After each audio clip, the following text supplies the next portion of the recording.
A bit about the Devon and Cornwall Rail Partnership to start with. When it started life in the beginning of the 1990s, I think it was 1991. And it's a curious thought that it's more or less coincident with the start of the World Wide Web, but that's irrelevant, really. And it came at a time, I think, when there was a convergence of interest in trying to make more of and sustain the local rail network in the southwest.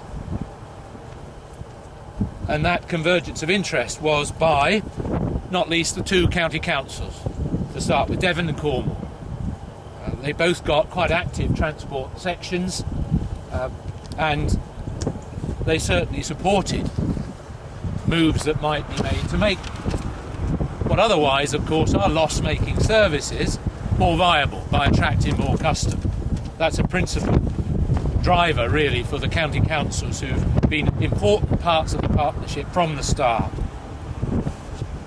for a variety of reasons. Not least, of course, they're interested in maintaining mobility, accessibility for local populations, including in the Tamar Valley, in places like Gunnislake, Cowstock, Beer Alston. So they want to keep the lines open. They're also perhaps interested in using the railways as a means of getting people into the countryside.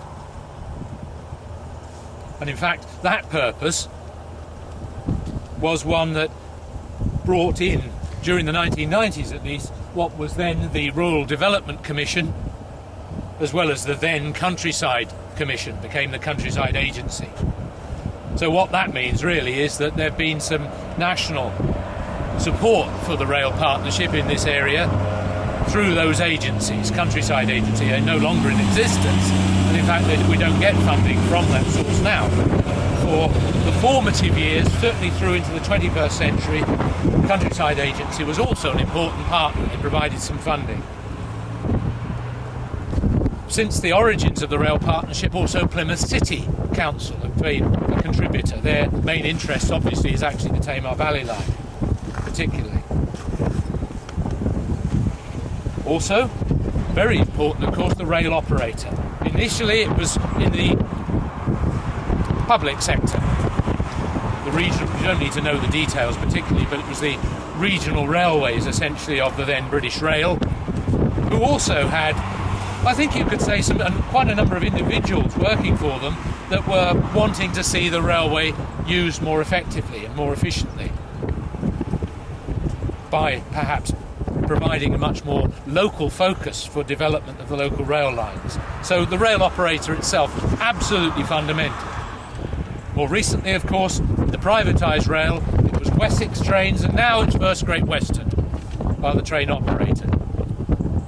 And their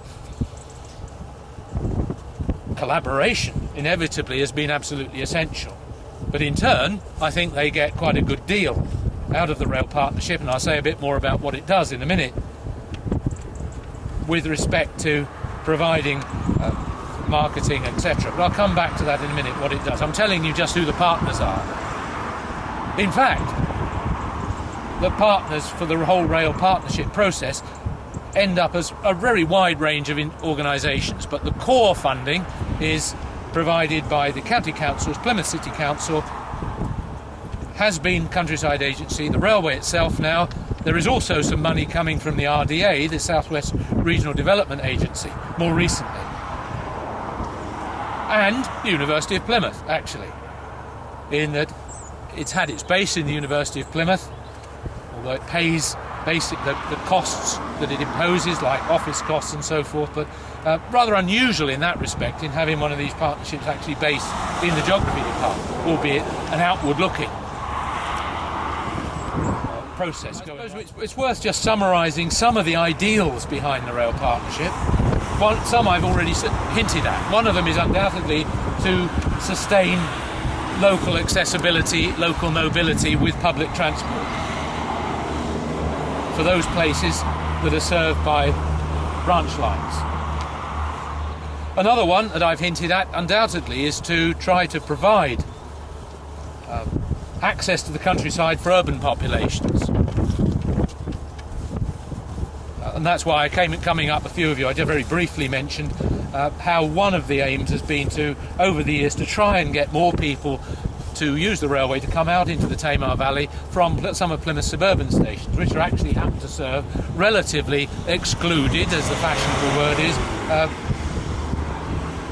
groups within the city, relatively low income, etc. So that's getting people out into the countryside. Obviously, allied to that is inevitably have to throw the S word around, sustainability. The aim is to try to promote the use of rail, to provide ways of people getting out into the countryside without using their cars. Car-free days out has long been one of the slogans the rail partnerships used. Another purpose probably is hopefully to try to provide attractions and means of mobility for visitors to the region, tourists if you like, as opposed to local residents, particularly in the summer period. So what I'm saying there is a number of possible intersecting purposes, ideals behind the rail partnership. What I also ought to mention very briefly, and you've got maps that will confirm this, is that the rail partnership, Devon and Cornwall Rail Partnership, has under its charge a number of lines.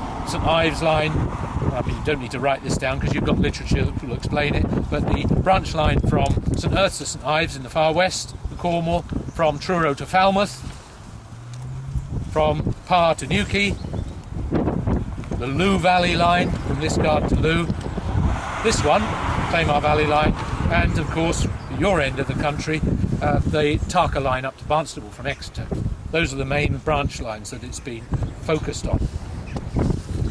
And I suppose a comment about those is just simply they're all very different. They have different markets, different characteristics, different landscapes, different places they serve. They're not all the same. That's always worth bearing in mind when it comes to considering, say, policy for the development. Sorry it's a cold here, but I'm going to suffer. I'll try not to be too long.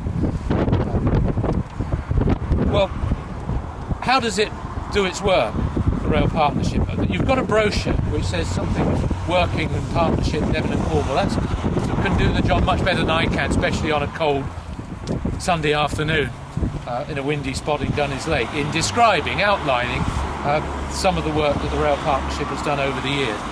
I should say that brochure is a couple of years old now, certain details have changed, but mainly an obvious function is marketing. There are, over the years, all sorts of different attempts have been made to market local branch lines, both to local people, particularly those who live in Exeter or Plymouth or Truro, local residents, but also to tourists.